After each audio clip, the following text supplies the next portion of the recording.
Assalamualaikum warahmatullahi wabarakatuh. Om Swastiastu, Shalom Namo Buddhaya, salam kebajikan untuk kita semua.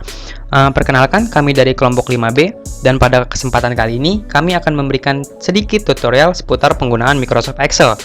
Dan di sini saya Eldimas Pradana. Untuk yang pertama adalah pembuatan run chart. Di sini saya telah menyediakan sebuah tabel seperti yang sama-sama kita bisa proses. Di sini tabelnya ada bulan, jumlah, dan nomor. Bulannya saya menggunakan bulan Januari sampai dengan Desember, full satu putaran 1/1 tahun. Dan di sini tentunya jumlahnya masih kosong karena menyesuaikan dengan peristiwa apa yang ingin kita buatkan sebagai diagram. Mungkin saya ambil secontoh jumlah seperti berikut.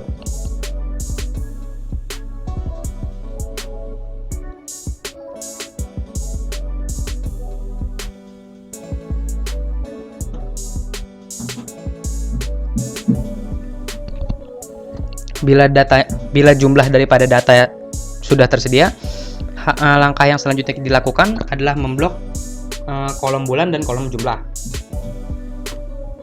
Hanya dua kolom ini saja yang harus kita blok.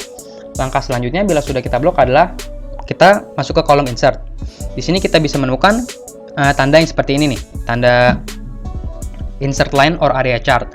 Lalu langsung saja kita klik, dan di sini kita dapat menemukan beragam pilihan yang dapat Anda sesuaikan sesuai penggunaan Anda. Dan di sini saya akan menggunakan line with markers. Kita klik saja, dan data data yang tadi telah kita blok akan berubah menjadi diagram. Untuk judul sendiri bisa disesuaikan dengan peristiwa apa yang Anda sedang jadikan sebagai diagram. Dan untuk di sini saya akan menggunakan judul jumlah fluktuasi daripada kasus COVID di daerah tertentu.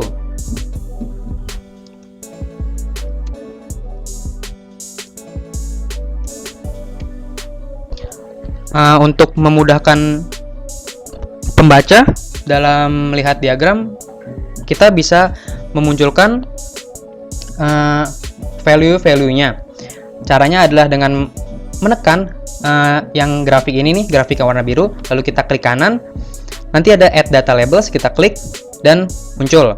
Jadi kayak kita nggak perlu lagi tuh membacanya lebih di zoom lagi karena memang datanya sudah tersedia di titik-titiknya 13, 12, 5 dan seterusnya. Untuk pembuatan run chart sangat mudah sekali seperti yang saya telah katakan tadi, bahkan tidak sampai 1 menit. Untuk selanjutnya akan dilanjutkan oleh teman saya, Saudara Arga dan Saudari Maulaya. Selanjutnya kita akan membahas mengenai tutorial cara mencari jumlah, rata-rata kelas, nilai tertinggi maupun nilai terendah. Cara yang pertama yaitu mencari jumlah, kita klik pada jumlah Abdul Tono. Lalu kita klik ke formulas dan kita menuju ke auto sum. Lalu klik pada sum. Maka akan secara otomatis mengakumulasikan nilai ke 5 mata pelajaran tersebut, yaitu Bahasa Indonesia, Matematika, Bahasa Inggris, IPA, dan IPS. Atau bisa kita tulis dengan rumus ini. Kemudian kita klik Enter.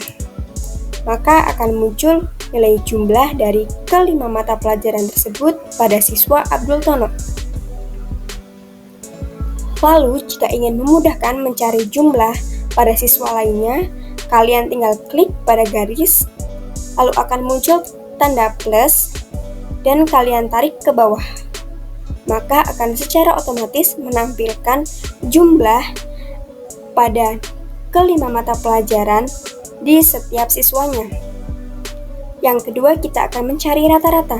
Yang pertama kita klik rata-rata, lalu menuju ke formulas, lalu menuju ke auto sum dan klik Reference. Karena kita akan mencari rata-rata ke-5 mata pelajaran, maka nilai jumlah tidak diikut sertakan. Kalian bisa menghilangkan nilai jumlah dengan mengklik Shift, lalu arahkan saja pada mata pelajaran IPS. Sehingga rumusnya hanya sampai dengan H4 pada pelajaran IPS dengan nama siswa Abdul Tono. lalu klik enter. Dan akan muncul nilai rata-rata pada kelima mata pelajaran siswa Abdul Tonoh. Dan jika ingin mencari siswa lainnya, kalian tinggal klik pada bagian garis, lalu kita tarik ke bawah. Dan akan muncul nilai rata-rata dari kelima mata pelajaran pada setiap siswanya. Yang ketiga, kita akan mencari rata-rata kelas, yaitu kita klik pada rata-rata kelas, kita menuju ke formulas, lalu ke autosum, dan caranya sama dengan rata-rata, kita klik yang average. Maka akan mencangkup rata-rata kelas Bahasa Indonesia pada kelas 9A. Lalu kita klik enter.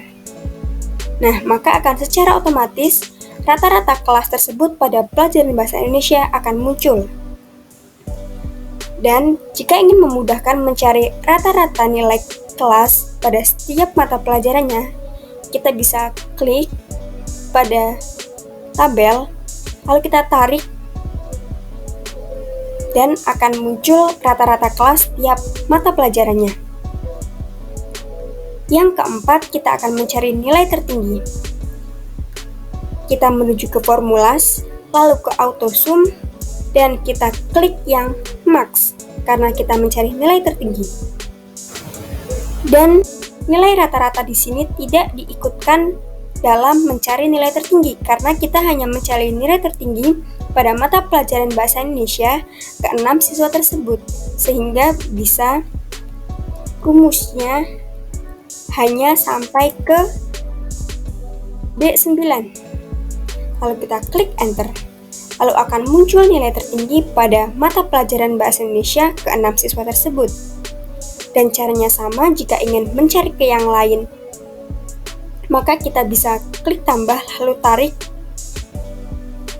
Nah, akan muncul nilai tertinggi pada setiap mata pelajarannya. Dan yang terakhir, kita akan mencari nilai terendah. Kita klik pada formulas, autosum lagi, dan kita memilih yang min. Lalu kita klik hanya sampai dengan absen Gina Putri. Dan akan otomatis, lalu kita bisa seret. Nah, sehingga kita bisa menemukan jumlah rata-rata kelas, nilai tertinggi dan nilai tertendah.